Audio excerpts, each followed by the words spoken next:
In this video we will discuss liquidity. What controls the markets? How to identify areas of liquidity and how to trade with the flow of liquidity.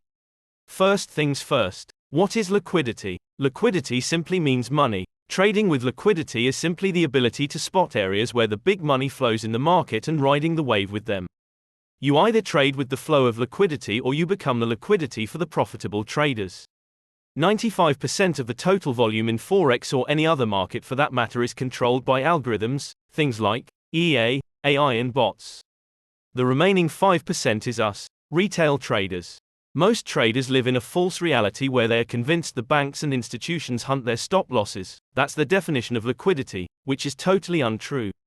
Do you really believe the 95% of the market is hunting for the money the 5% possess? They don't. The 95% don't know and they don't care where your stop loss is. They fight with each other to win the money. Remember, for one person to win, another person must lose. If you sold something at an all-time high, that means someone must have bought at that all-time high. You win, he loses. Banks and institutions also lose money. If they were the ones in control, why would they lose? If that was true, the markets would look more random, but they don't, they look structured. Banks and institutions are in the dark just as much as its retail traders. The only difference is, they have more money and they have much more advanced software. The only entity in control is the algorithm that controls the market, and the algorithm is controlled by the central banks like the Fed. Another key point when it comes to liquidity is the fact that as retail traders, we trade small. The top retail traders in the world may trade up to 1,000 lots per trade.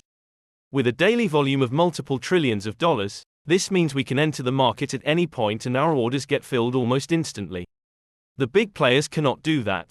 They may trade 100 or 1,000 times larger positions than the top retail trader. This means if they want to enter a trade, they have to space out their orders across multiple points in price, or they have to create an extra inflow of liquidity into the market, or both. The way the algorithm creates the extra inflow of liquidity is by doing the opposite of what the majority of players is doing, liquidating many of them in the process. This is what most people call stop hunting.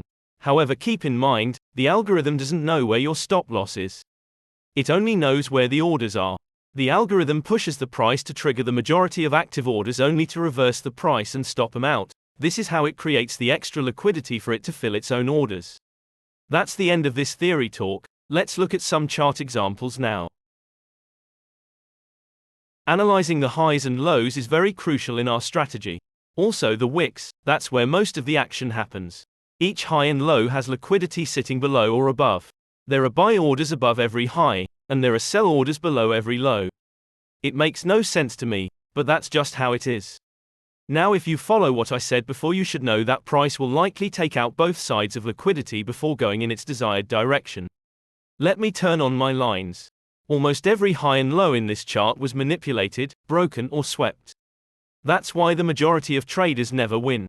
You think the price is going up, but it comes down, takes you out and then moves up to your take profit. And it happens over and over, every single time.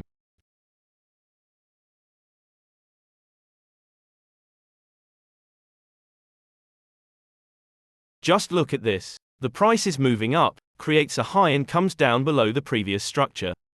Reverses, breaks another structure point and comes down, breaking another structure point just to come back up and take out the highs, and then comes down even lower than before, breaking all major structure points just to go up and break the highs again.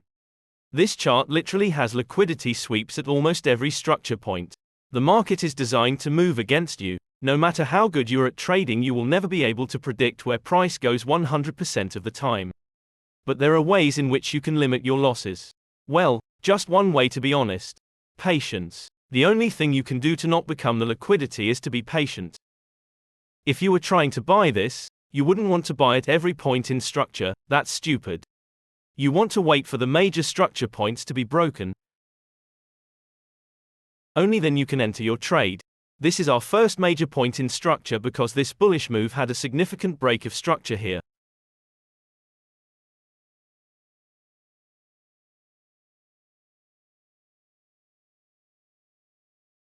After which price proceeded to break the higher timeframe highs and left an inefficiency right here. Inefficiencies must be filled for the market to become efficient again. which it does as it taps into this wick. Now the market is efficient and the price can continue its bullish phase.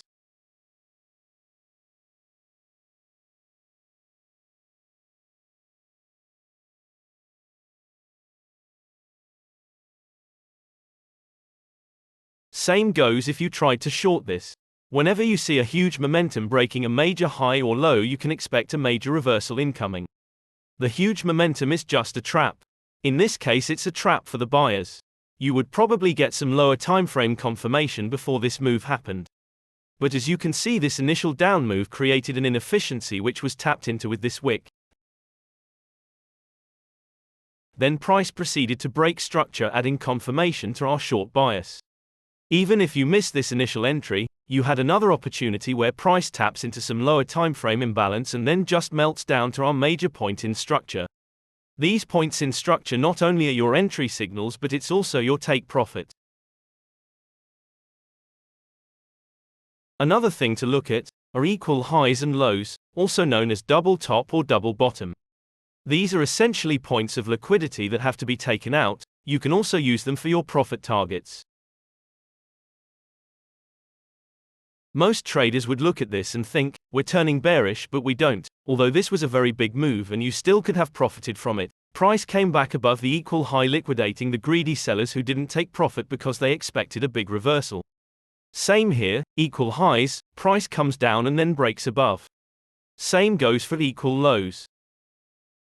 Price comes down, creates the equal low, traps the buyers and eventually breaks below.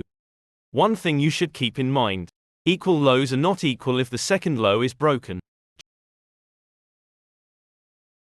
Just like equal highs are not equal if the second high breaks the first high. If you spot equal highs or lows on your chart, remember they will be broken at some point, usually sooner than later. So how do we find our potential entries using everything we've learned so far? This green line was our major point of structure, which as you can see was taken out.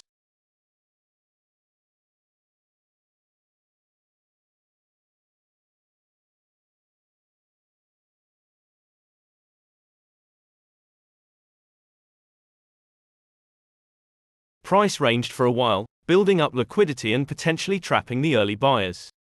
We have our higher timeframe inefficiency zone. We can enter anywhere within this zone with a stop loss below and we find a target somewhere on the higher time frame. We have another build-up of liquidity here. I don't see anything to the left that might give us an entry, so we'd probably miss it, but I'm sure if you'd go down into the 5-minute or 1-minute you would find it. Then we have an order block. As I said in the earlier videos, order blocks usually get taken out so we don't enter on the first tap. This rejection gives us confirmation that this order block is being respected. We can find our entry right here. We move on, another liquidity build up here. We have an order block and a 15-minute demand zone below all the liquidity. The order block was respected.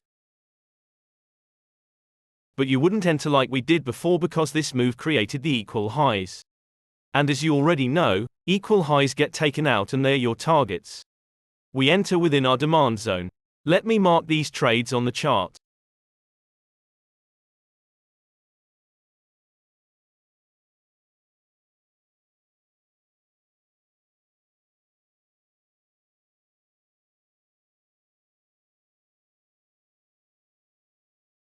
Trade 1.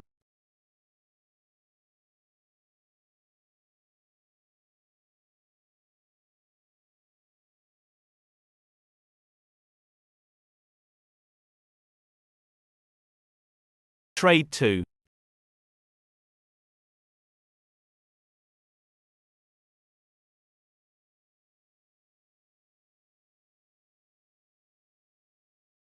Trade 3.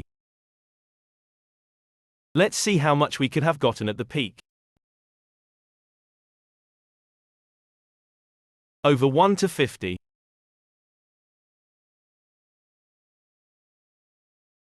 Over 1 to 80.